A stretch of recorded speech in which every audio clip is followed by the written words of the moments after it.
게 기출문제고요. 특별회차. 자, 1번서부터 한번 가보겠습니다. 자, 1번은 뭐라 그랬어요? 거래 결합관계. 다시 바꾸면 붕괴를 해라. 그쵸? 그런데 나머지와 조금 다른 근데 그냥 아주 간단하게 문제를 풀을 수 있어요. 1번은 사무실 청소비니까 어쨌든 비용이 생기겠죠? 맞나요? 그 다음에 2번도 결혼 축의금이니까 어쨌든 비용이 생길 거고, 그 다음에 4번도 관리비를 지급했으니까 어쨌든 비용이 생기겠죠. 세 가지는 비용이 발생하는 거래고, 그 다음에 3번만 토지의 현물 출자를 받았다. 현물 출자를 받으면 우리는 차변의 토지 그리고 뭐 5억 원인가요 지금? 그럼 대변에 우리 뭐라 해요? 자본금이에요. 자본금. 출자 받은 자본금.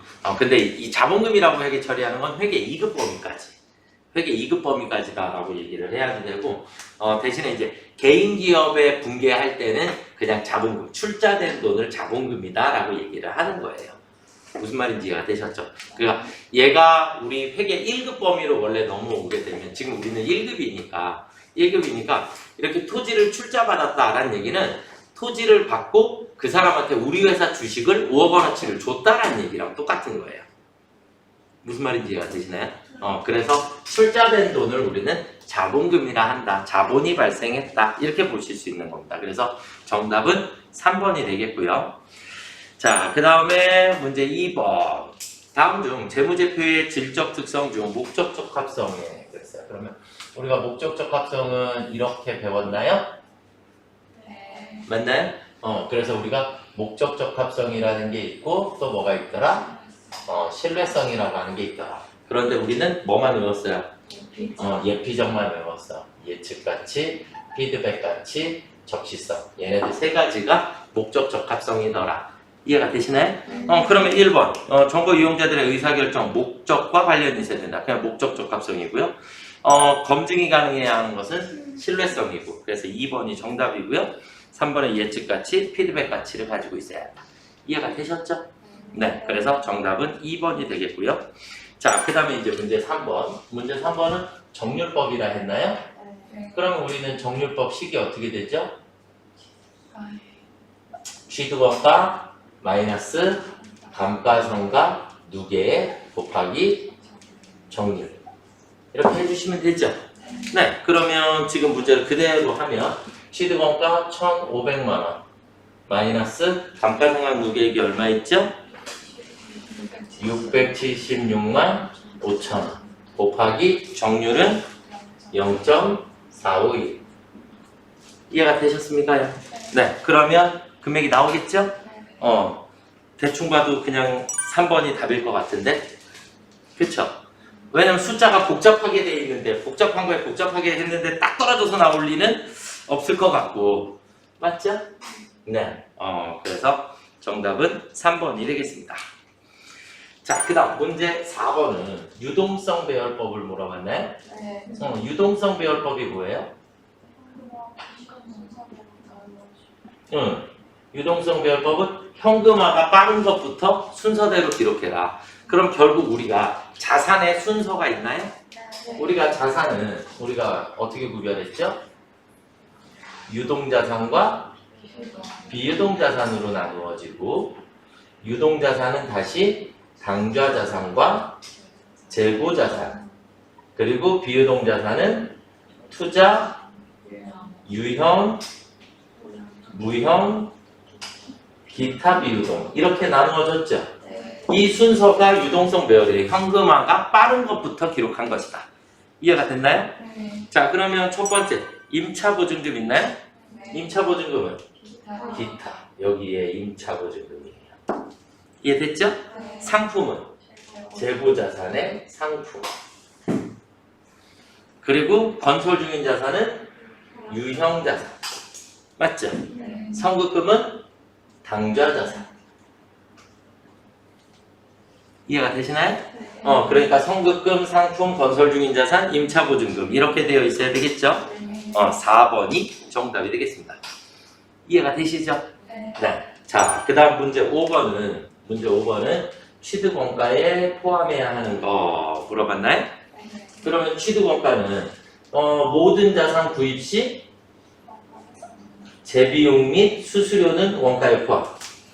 그러니까 우리는 그냥 아주 간단하게 구입할 때 내야 되는 세금이 있나요? 네. 구입할 때 내는 세금. 그 구입 시 내는 세금을 우리는 뭐라 해요? 취득세, 등록세. 이런 것들이 구입할 때 내는 세금이에요. 이해가 되셨나요?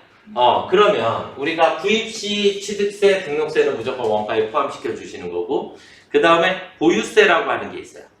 우리가 보유하고 있기 때문에 내는 세금, 가지고 있어서 내는 세금. 그 대표적인 게 재산세, 자동차세.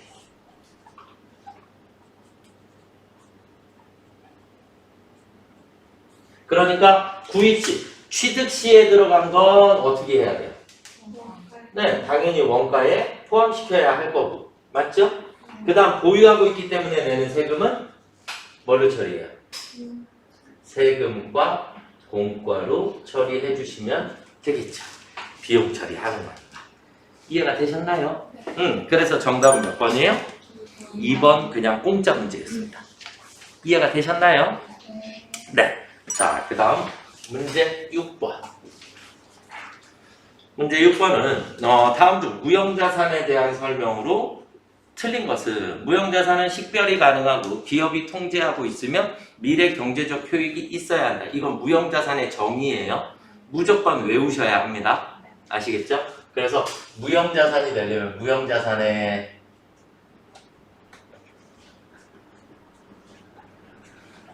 정의. 그래서 무형자산이 되고자 하면 일단 뭐가 가능해야 한다?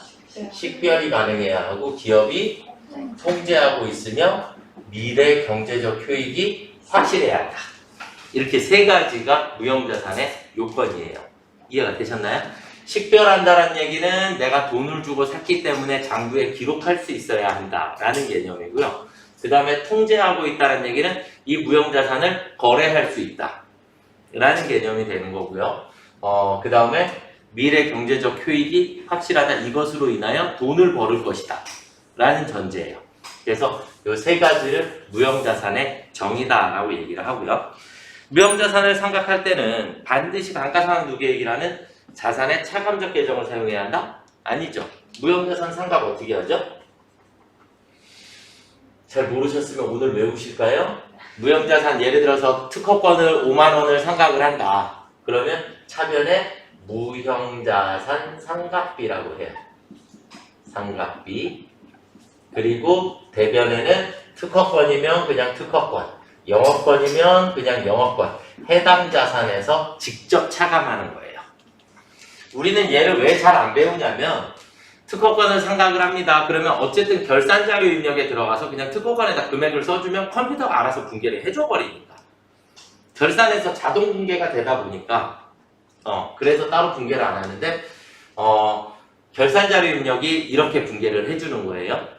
그래서 무형자산 상각은 무조건 직접법 상각이에요. 감가상각 누계액을 설정하지 않기 때문에 직접 해당 자산에서 차감한다. 그래서 직접법으로 상각을 하게 됩니다.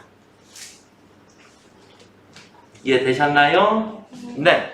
그 다음 무형자산은 뭔가로 결정할 수 없으면 무조건 정액법을 쓰도록 되어 있지요. 잔존가치는 없는 것을 원칙으로 하고 내용연수는 관련 법령을 제외하고 20년을 초과할 수 없다 그랬어요. 맞죠? 그 정도 이해하고 계시면 됩니다. 자, 그 다음 문제 7번. 문제 7번. 문제 7번은 유가증권에 대한 설명이 나왔어요. 그쵸? 맞죠? 유가증권에 우리 회계상 유가증권은 단기매매증권 맞죠? 그 다음에 만기보유증권 그리고 매도가능증권 그리고 지분법 적용 투자주식이라고 하는 게 있어요. 원래 이렇게 분류를 하는데 우리는 또 유가증권을 우리가 국채, 공채, 사채, 주식 이렇게 나누어 주나요? 그래서 국채, 공채, 사채를 뭐라 해요? 빨리.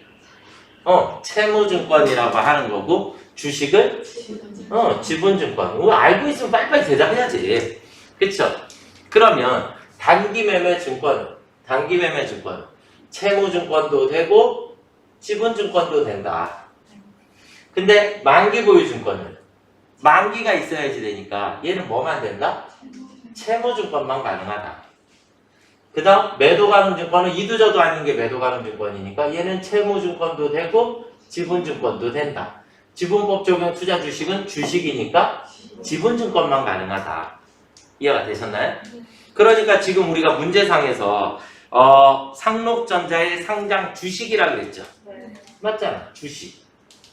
그렇죠? 그러니까 주식은 지분증권이니까 단기매매증권 될 수 있고 매도 가능 증권 될 수 있고 지분법 적용 투자 주식이 될 수 있죠. 그렇죠? 그러니까 뭐만 못 된다? 만기 보유 증권만 될 수가 없더라. 이해가 되시죠? 그래서 정답은 2번입니다. 자, 그 다음 자본 항목 중 성격이 다른 하나는 그랬는데 우리 엄청 중요하게 자본 잉여금 외우셨나요? 네, 자본 잉여금 안에는 몇 가지가 있더라? 세 가지 뭐뭐뭐 주, 감, 자 맞죠? 네, 그래서 주식 발행 초과금, 감자 차익, 자기 주식 처분 2. 그래서 자기 주식은 뭐에 해당한다? 자본 조정에 해당한다. 그렇죠? 네. 자, 그 다음 문제 9번. 원가회계에 대한 설명으로 옳지 않은 것은 그냥 공짜 3번인가요? 그쵸? 직접 재료비, 직접 노무비를 더하면 직접 원가라고 했으니까. 그쵸? 그 다음에 가공 원가는 뭐랑 뭐를 더해야 돼요? 그렇죠. 직접 노무비와 제조 간접비를 더한 것을 가공비라고 했죠. 네, 그래서 3번이 정답입니다. 그쵸? 네. 자, 그 다음에 문제 10번. 다음 보조 부문의 제조 간접비 배부 방법 중 계산 방법이 가장 단순한 방법. 가장 단순한 방법은 직접 배부법. 맞죠? 그 다음 배부 금액의 정확도가 가장 높은 방법은 상호 배부법. 그러니까 직접 배부법, 상호 배부법. 4번이 정답인가요? 빙고. 자, 그 다음 문제 11번. 다음 중 개별 원가 계산에 대한 설명으로 가장 옳지 않은 것은 정리를 해야 되겠다. 그러면 우리가 9번하고 11번하고를 연결을 해서 우리가 9번하고 11번 문제를 풀으려면 우리는 개별 원가 계산이라는 게 있고 또 뭐가 있더라? 종합 원가 계산이 있더라. 너무 많이 했죠. 그쵸? 그래서 직접 재료비, 직접 노무비, 제조, 간접비로 나누어 주고. 그쵸? 그러니까 개별 원가 계산은 무슨 생산? 무슨 생산? 주문 생산. 그쵸? 그 다음에 종합 원가 계산에서는 연속 대량 생산한다. 이렇게 일단 개념 잡고 그리고 우리는 이렇게 원가의 구분을 한다 그랬어요. 그쵸? 그래서 직접비하고 가공비하고 이렇게 외우시면 되죠? 맞나? 빙고. 그래서 11번은 개별 원가의 계산 설명이 가장 옳지 않은 것은 주문 생산 형태고 대량 생산이 아니다. 2번이 정답이죠? 얘는 종합 원가의 계산에 대한 설명이니까. 하실 수 있겠죠? 네. 자, 그 다음은 12번. 공손이에요. 공손. 공손. 자, 우리는 공손. 뭐를 공손이라고 하죠? 공손이면 불량품. 불량품. 불량품을 공손이다라고 얘기를 하는 거예요. 그럼 이런 불량품, 공손에 대한 회계 처리 방법은 몇 가지가 있더라? 2가지가 있더라. 정상적인 경우가 있고 비정상적인 경우가 있더라. 우리 회계는 무조건 정상적이면 어떻게 한다? 원가에 포함한다. 그리고 비정상적이면 무조건 영업의 비용으로 처리한다. 맞죠? 자, 이렇게 되는 거고. 그럼 불량품이 정상적이다라는 얘기는 어쩔 수 없다. 이건 우리 이 정도는 무조건 발생을 한다. 그래서 기업주 입장에서 이미 미리 인지를 하고 있었던 경우의 수가 정상적인 공손이다라고 보는 거고 비정상적인 공손이다라는 얘기는 기계 작동을 잘못했다든지 실수로 인해서 발생한 불량품들을 얘기를 하는 거예요. 무슨 말인지 이해가 되셨죠? 그러니까 정상적인 공손은 정상적으로 운영을 하더라도 어쩔 수 없이 발생하는 불량인 거고 얘는 비정상 공손은 정상적으로 운영했다면 안 생겼을 공손인 거죠. 이해가 되셨나요? 네. 그래서 비정상 공손품은 투입된 원가를 영업의 비용으로 처리한다. 맞죠? 네. 제조 과정에서 불가피하게 발생할 수 있는 것을 원가에 포함한다. 이게 정상적인 거니까. 어쩔 수 없이 생기는 것들. 이해가 되셨죠? 네. 공손품이라도 추가적인 작업을 수행하면 정상품이 될 수 있다? 이거는 조금 선생님 끝까지 고쳐서 써보지 뭐 그러면 고칠 수도 있겠지. 그쵸? 그러지 않을까요? 근데 우리가 공손품으로 처리하는 이유는 얘 건드리지 마. 왜냐면 그 작업을 하는데 시간과 노력이 너무 많이 필요하니까 그냥 버리자라고 하는 게 공손이에요. 무슨 말인지 이해가 되셨죠? 그래서 3번이 일단 정답이다라고 보셔야지 될 것 같고요. 제조활동을 효율적으로 수행했다면 방지할 수 있는 공손을 비정상 공손이라고 한다. 그러니까 막을 수 있었는데 내가 잘못했으니까 못 막은 거니까. 이해가 되시죠? 이게 말이 아다르고 어다르고 하다 보니까 이해할 때 문제점이 조금 있어요. 근데 우리가 정상적이다라는 표현 자체가 정상 운영하더라도 어쩔 수 없이 생기는 것이다. 다시 바꾸면 무조건 발생할 수밖에 없었다 얘는. 그러니까 인간의 힘으로 해결할 수 없었다가 정상적이에요. 비정상적인 거. 내가 정신만 똑바로 차리고 있었으면 안 생겼을 건데 생겨버린 거죠. 이해가 되셨죠? 그렇게 이해를 하고 계십니다. 자, 그래서 정답은 3번이 되겠고요. 자, 그 다음 중 부가세법상 세금계산서에 대한 설명으로 옳지 않은 것은 세금계산서는 월별로 합계하여 발급할 수 있습니까? 있어요. 이게 세금계산서 발급 특례예요. 그래서 우리가 예를 들어서 A라는 거래처랑 한 달에 뭐 수십 건씩 거래가 있어. 그러면 거래할 때마다 세금계산서를 계속 끊기가 너무 힘드니까 한 방에 묶어서 합시다. 그게 이제 월합계 세금계산서고요.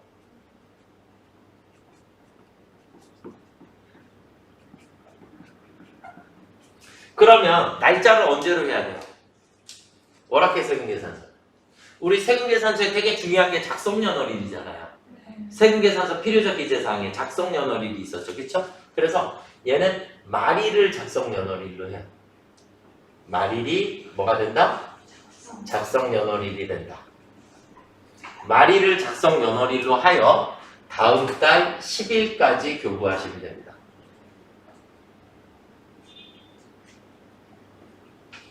다음 달 10일까지 교부를 하면 정상적으로 발급된 세금계산서다라고 인정을 해줘요.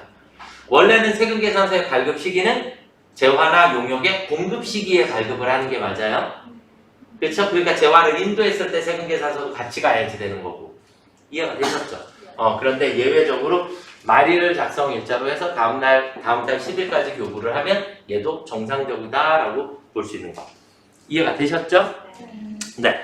영세율 거래에 대해서도 세금계산서 발급할 수 있다. 맞죠?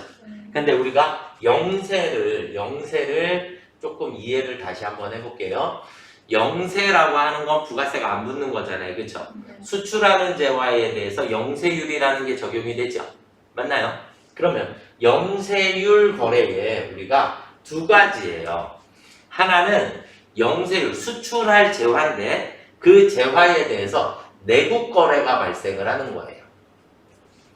얘가 외국으로 나가야지 되는데 내가 직접 수출을 하지 않고 나는 수출업자한테 물건을 공급한다. 그러면 수출할 물품에 내국 거래가 생기죠. 이럴 때 우리는 영세율이다라고 얘기를 하는 거고 영세율에 대해서 대신에 내국 거래가 생겼으니까 뭐를 해야 돼요? 세금계산서를 교부를 해야 해요. 그걸 우리는 영세율 세금계산서라고 얘기를 하고 우리가 메인 매출 전표에 영세라고 끊는 거죠. 그래서 얘는 영세율 구분기호를 3번을 쓰죠. 맞나요? 메인 매출 전표 입력할 때. 이렇게 되어 있는 거고 내국 거래가 아니라 내가 직접 수출하는 경우 그럼 내가 직접 수출을 하면 세금계산서 교부할 수 있어요? 없어요? 없어요. 세금계산서 어떻게 끊어? 외국 회사에. 무슨 말인지 이해가 되시나요? 그래서 외국 회사랑은 세금계산서 거래를 하는 게 아니에요. 세금계산서 우리나라 내에서 증빙으로 사용을 하고 있는 거니까. 이해가 되셨나요? 그리고 대신에 수출은 영세율 구분을 몇 번? 1번으로 처리를 한다. 맞죠? 이렇게 해서 두 가지는 영세율이라고 하는 건 원래 재화가 수출될 건데 그 수출될 물품에 내국 거래가 발생했을 때 영세라고 끊는 거고 아시겠죠? 그 다음에 직접 수출을 하게 되면 그때는 수출이라고 끊는 거다. 아시겠습니까요? 네. 그래서 영세율 거래에 대해서도 세금계산서를 교부할 수 있다. 이렇게 되어 있는 거고요. 재화를 수입하는 자는 수입세금계산서를 발급해야 한다? 아니죠. 수입세금계산서 누가? 수입세금계산서 누가? 재화를 수입했을 때는 무조건 세관장이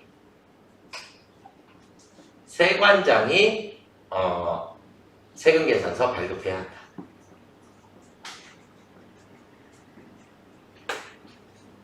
그러니까 수입하는 자는 내가 물건을 사오는 사람인데 사오는 사람이 세금계산서를 발급하는 게 아니고 세관을 통과할 때 아시겠죠? 그래서 재화의 수입은 언제가 공급일이에요?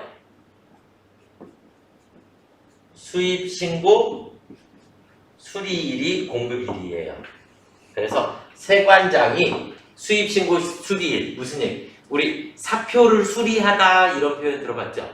사표를 수리하다라는 얘기는 일 처리를 끝냈다 이런 얘기잖아요. 그러니까 세관장이 수입 신고의 서류에 도장을 꽝 찍어서 너 이거 수입 인정 이렇게 됐을 때 그때를 우리가 수입 시기다라고 보는 거고 그때 세관장이 세금계산서를 발급을 하는 겁니다. 무슨 말인지 이해가 되셨죠? 네.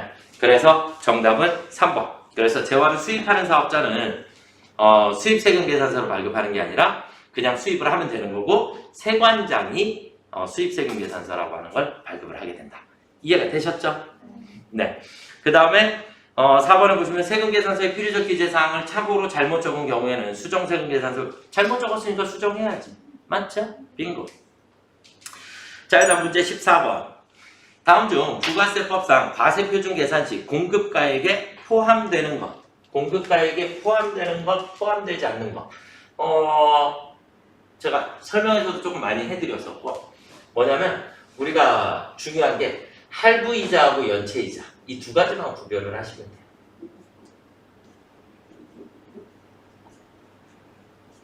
그리고 각종 세금들. 막 농어촌 특별세, 관세, 뭐 어쩌고저쩌고 무슨 삐리리리 세금들 이렇게 놓고 보면 할부이자는 과세표준에 포함해야 하고요. 연체이자는 과세표준에 포함되지 않습니다. 연체이자는 돈거래이기 때문에 돈거래에 부가세가 붙지 않아요. 할부이자는 돈거래가 아니라 그 할부이자 자체가 물건값에 포함이 돼버리는 거예요. 아시겠죠? 그 다음에 각종 세금도 포함이 됩니다. 그래서 제가 이거 수업 시간에 우리 주유소의 유가를 가지고 설명드렸었네? 우리가 주유소의 기름값의 구성을 보면 기름값에 원가가 있을 거고 이 원가에 각종 세금이 붙어 있어. 삐리리 세금들이 엄청 많이. 막 유류세 인하한다 막 이런 얘기 요즘 뉴스 많이 나오죠? 그런 세금들이 붙어 있어. 그리고 회사에 마진도 있어야 되잖아요. 정유사. 그쵸? 마진도 있어야 돼. 결국 이 전체 금액의 몇 프로를? 10%를 부가세로 부과를 하도록 돼 있어요. 그러니까 세금도 포함인 거죠. 무슨 말인지 이해가 되셨나요? 그래서 요거는 이해를 조금 하고 계시면 되지 않을까라고 생각이 듭니다. 그래서 정답은 몇 번이에요? 3번. 장기 할부 판매 할부 이자에 의해 지급받는 이자 상당액. 그래서 할부 이자는 공급가액에 무조건 포함이 됩니다. 이해가 되셨죠? 그러니까 1번 매출 애누리, 매출 할인, 매출 환입은 당연히 공급가액에서 공제 빼야죠. 제외시켜야지 되는 금액이고 그 다음에 공급받는 자에게 도달하기 전에 파손됐어요. 그러면 세금계산서 다시 또 끊어요? 다시 보낼 때 그냥 보내야죠. 그쵸? 그래서 포함시키면 안 되는 거고요. 그 다음에 연체이자는 포함이 아닙니다. 금융 돈거래이기 때문에. 이해가 되셨나요? 자, 15번은 다음 중 부가세법상 공제되는 매입세액에 해당하는 것은 공제되는 매입세액이라고 하는 얘기는 그럼 불공차지란 얘기인가요? 맞죠? 그러면 불공물이 뭐뭐뭐뭐 접대비, 승용차, 사업과 관련 없는 면세사업과 관련된 토지와 관련된 매입세. 그쵸? 그래서 2번, 3번, 4번이 다 불공이더라. 맞죠? 네. 그래서 정답은 1번이 됩니다. 이해가 되셨습니까요? 많이 맞으셨나요? 개수들을 한번 세워 보실까요?